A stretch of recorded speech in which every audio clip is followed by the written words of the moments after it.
Welcome to this guide to interpreting carbon-13 NMR spectra. My name is Michael Edmonds and I teach chemistry at Christchurch Polytechnic Institute of Technology in Christchurch, New Zealand. This video has been developed as a resource for Achievement Standard 3.3 of the NCA curriculum in New Zealand. However, it can also be used by anyone as a generic guide to carbon-13 NMR interpretation. Carbon-13 nuclear magnetic resonance, or carbon-13 NMR for short, is an important analytical technique used by chemists to help work out the chemical structure of organic compounds. It provides us with two key pieces of information about an organic compound. First, it can tell us how the carbon backbone is arranged, and it can also tell us what functional groups are present, particularly when used alongside other techniques such as infrared spectroscopy and mass spectrometry. So let us begin by looking at an example of a carbon-13 NMR spectrum. Here we have the spectrum for 2-pentanone. 2-pentanone contains 5 carbon atoms, each in what we describe as a different chemical environment. Consequently, the spectrum contains 5 peaks, 1 for each carbon atom. The x-axis of the spectrum is a measure of the different chemical environments of each carbon atom and is referred to as the chemical shift. It is measured in parts per million, or ppm. When describing the relative positions of peaks, those appearing to the left-hand side of the spectrum are referred to as downfield, while those on the right-hand side are referred to as upfield. So now let's identify which peak belongs to which carbon atom in 2-pentanone. On the right-hand side of the spectrum, the peak furthest upfield belongs to the CH3 group marked in green. CH3 groups attached to a CH2 tend to appear around 15 parts per million. Moving slightly downfield, we find the adjacent CH2 shown in blue. The chemical environment of this group, i.e. between a CH2 and a CH3, puts it in this area of the spectrum between approximately 15 to 25 parts per million. The next CH2 group, however, is significantly further downfield. This is because it is adjacent to a carbonyl group which pulls its chemical shift downfield. The carbonyl carbon atom appears far downfield. Most carbonyl atoms appear between 160 and 220 parts per million. The CH3 group on the left-hand side of the 2-pentanone molecule, shown here in pink, appears just under 30 parts per million. It is the influence of the adjacent carbonyl group which pulls this group further downfield than the CH3 group on the other end of the 2-pentanone molecule. So we have now matched each peak in the carbon-13 NMR spectrum with the corresponding atom in 2-pentanone.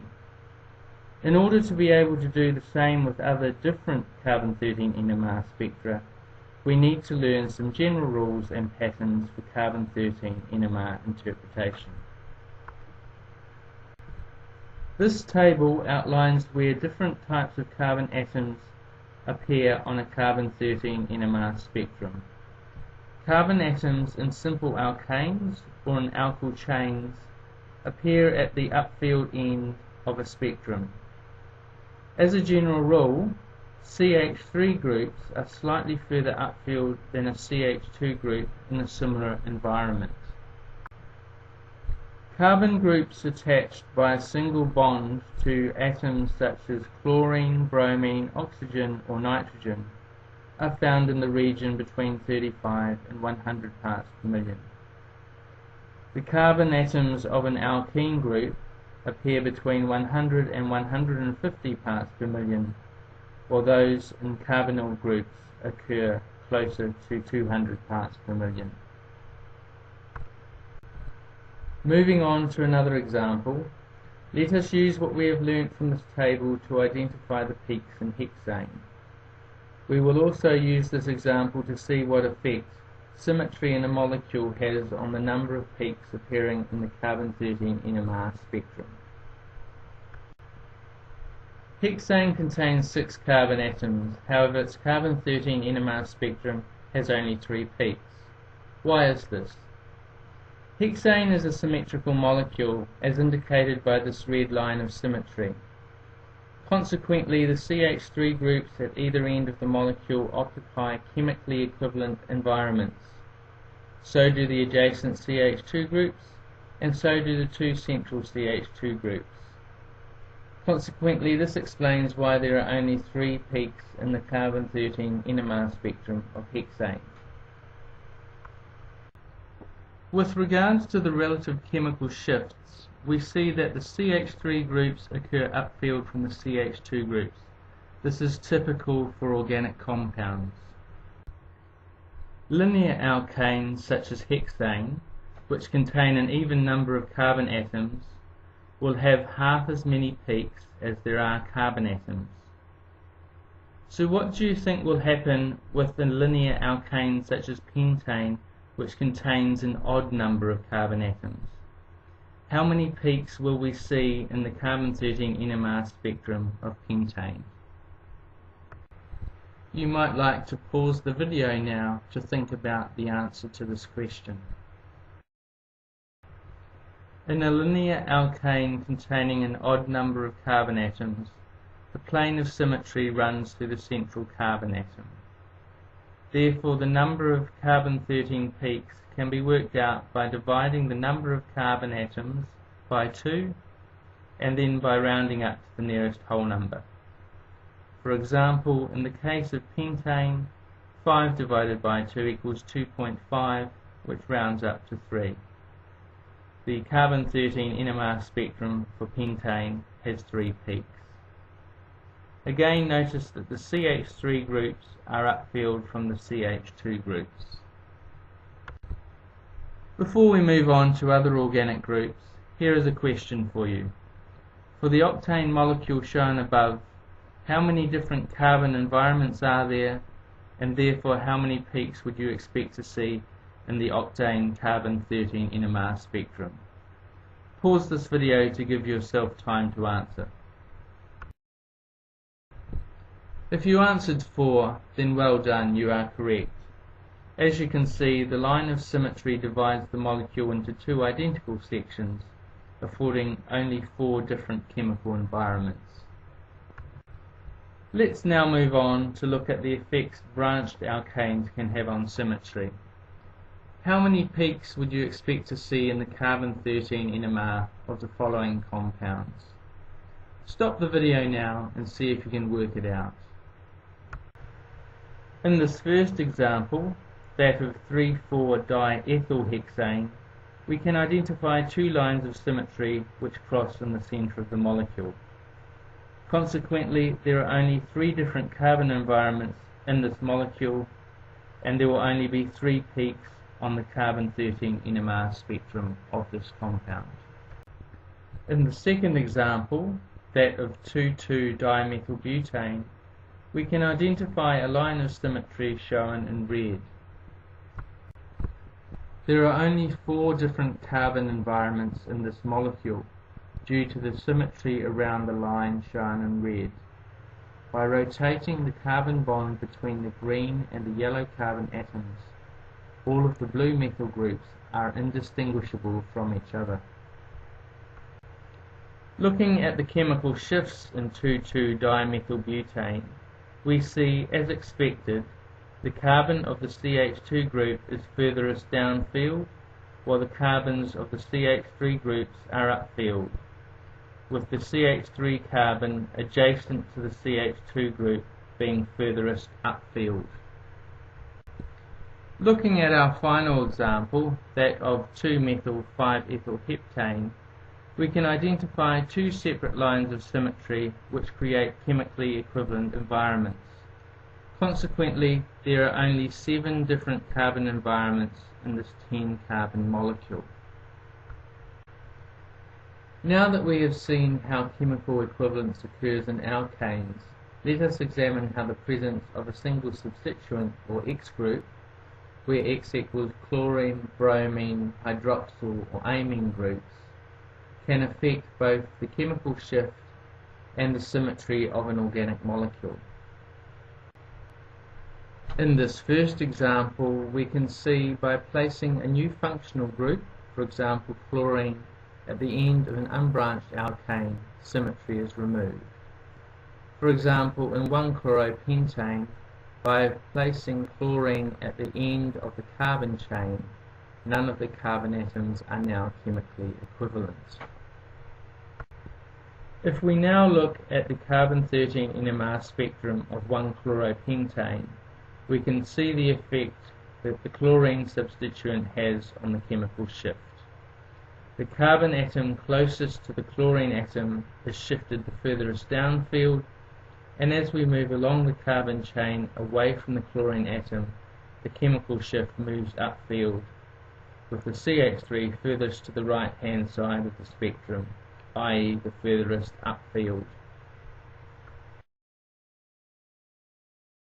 If an X substituent is attached to the central carbon atom in a chain, symmetry may also be created, for example 3-chloropentane. However, it is worth noting that this only works with a carbon chain containing an uneven number of carbon atoms. As we can see, in 3-chloropentane, the symmetry of the molecule creates three different chemical environments. Here is the carbon-13 NMR spectrum of 3-chloropentane. Using what you have learnt so far, can you identify which peak belongs to which carbon atom? Pause the video and try and work it out. So how did you go? Did you identify that the carbon attached to the chlorine atom corresponds to the peak furthest downfield, highlighted in green? Did you remember that the carbon of a CH3 group is usually furthest upfield? If so, well done. You are getting the hang of carbon-13 NMR interpretation. The following compounds have the same carbon backbone, but the X substituents are located at different positions. Identify the number of different carbon environments in each compound, and therefore the number of peaks in their carbon-13 NMR spectra. In this first example, there are 4 different carbon environments.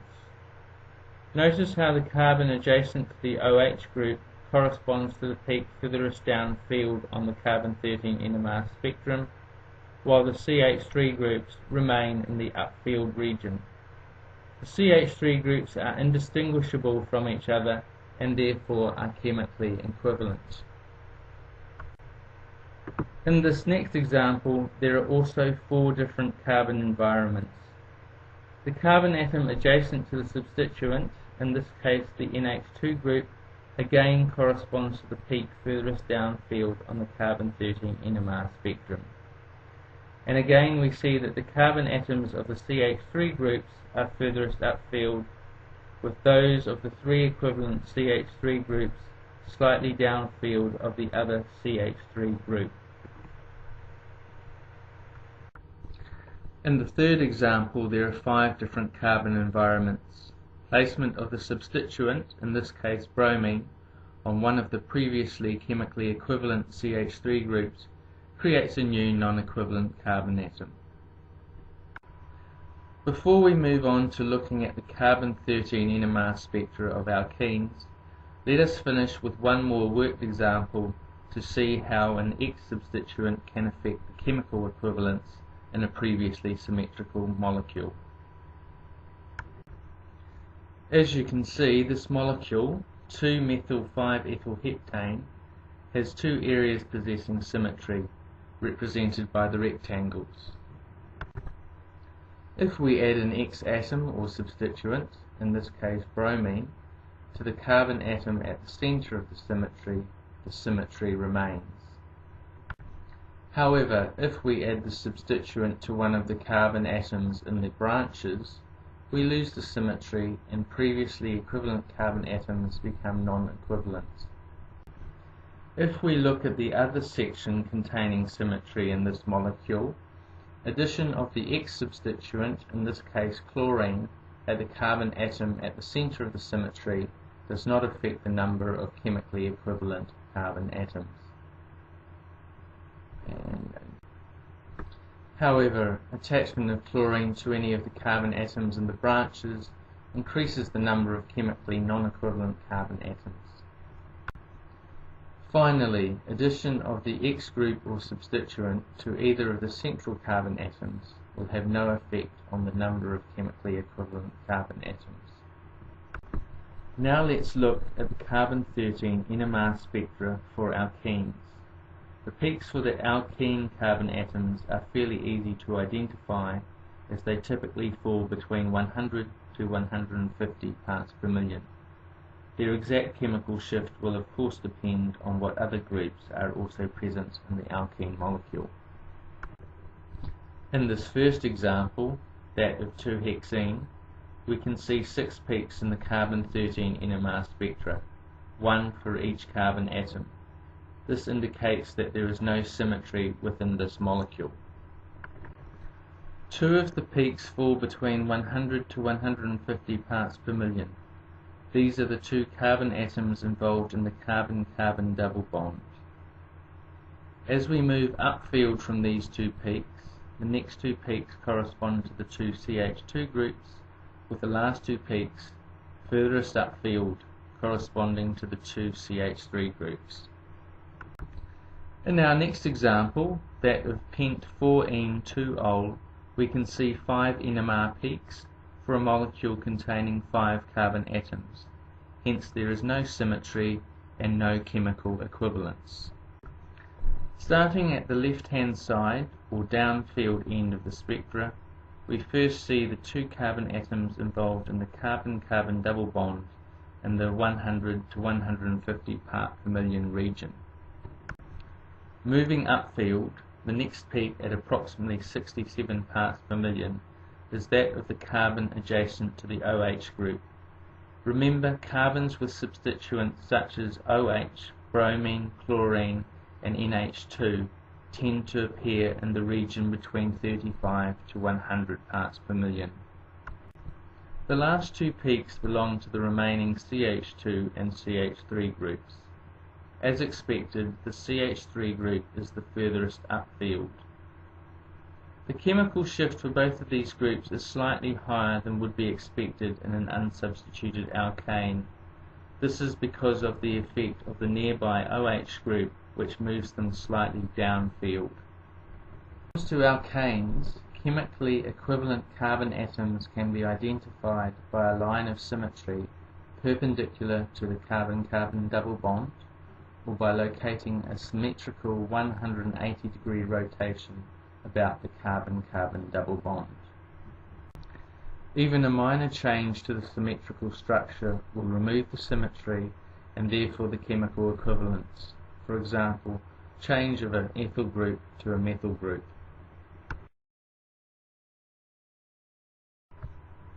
Now let's move on to the final group of compounds for this presentation, those containing a carbonyl group. The peak for a carbonyl group appears between 150 and 250 parts per million, with its exact position depending on what type of carbonyl compound it is and on what other groups might be present in the molecule. Let's look at a few examples of carbonyl compounds, beginning with 3-methyl-2-butanone. Looking at the carbon-13 NMR spectrum, we can see 4 peaks for this 5-carbon compound. This indicates that 2 of the carbon atoms will be chemically equivalent. Can you work out which 2 atoms these will be? Assigning the carbon-13 NMR spectrum of 3-methyl-2-butanone, the peak above 200 parts per million belongs to the carbon atom of the carbonyl group. The next peak, with a chemical shift of approximately 40 parts per million, is a carbon of the CH group adjacent to the carbonyl bond. The remaining 2 upfield peaks are the CH3 groups. The 2 CH3 groups on the left-hand side of the molecule are chemically equivalent, and are furthest downfield because they are further away from the carbonyl group. Because the CH3 group on the right-hand side of the molecule is adjacent to the carbonyl group, its peak is moved slightly downfield. Our next example is butyl acetate. From what you have learnt so far, do you think you can assign all 6 peaks in this NMR spectrum? Pause the video and see if you can. The downfield peak, just above 170 parts per million, is due to the carbon atom of the carbonyl group. The peak with a chemical shift of 64 parts per million is the CH2 group connected to the oxygen of the ester group. The remaining CH2 groups move further upfield the further they move away from the ester group. The CH3 group at the right-hand end of the molecule corresponds to the peak furthest upfield, just above 10 parts per million. The other CH3 group, on the left-hand end of the molecule, occurs further downfield due to the influence of the adjacent carbonyl group. Let us now consider the effect of symmetry in carbonyl compounds. Most carbonyl compounds, for example carboxylic acids, acid chlorides, amides and aldehydes, are only found at the end of carbon chains. Therefore they have no intrinsic symmetry. The ester group itself is asymmetrical, leaving only ketones as able to form symmetrical carbon backbones.